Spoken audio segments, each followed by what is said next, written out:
Are our choices truly our own?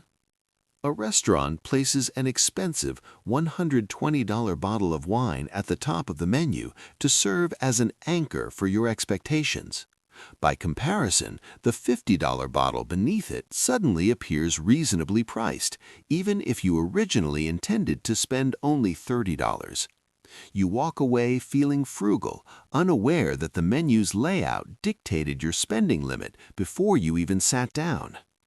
The illusion of the uncaused will. The question of whether our choices are truly our own is perhaps the most enduring battlefield in human thought. It sits at the intersection of Newtonian physics, neurobiology, and existential philosophy.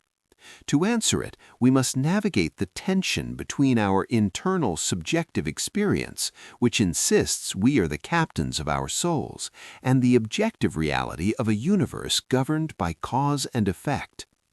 1. The determinist challenge. At the heart of the no argument is determinism.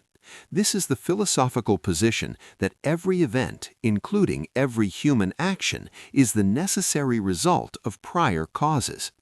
In a classical physical sense, if we knew the position and momentum of every particle in the universe at the moment of the Big Bang, we could, in theory, predict your decision to have eggs for breakfast this morning. Biological predisposition.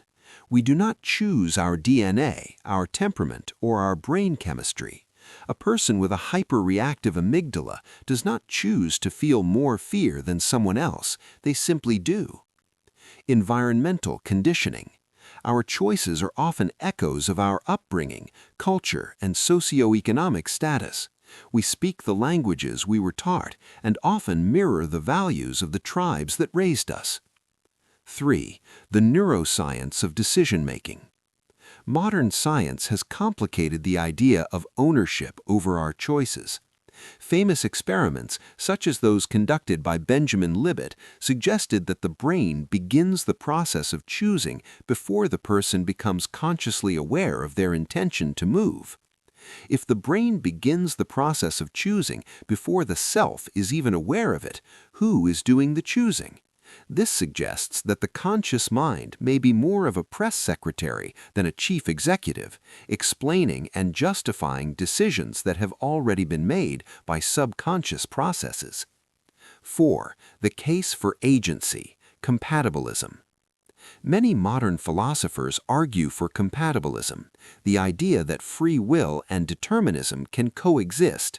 In this view, a choice is ours if it aligns with our internal desires and rational deliberations, even if those desires were shaped by external forces.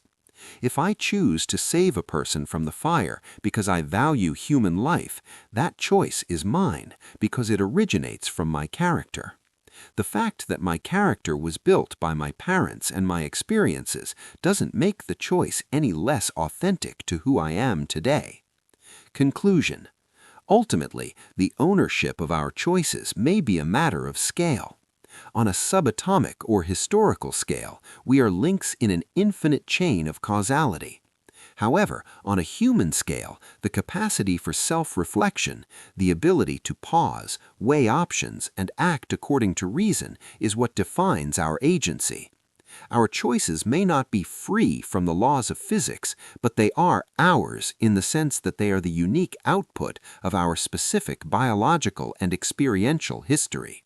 We may not be the ultimate authors of the book, but we are certainly the ones holding the pen.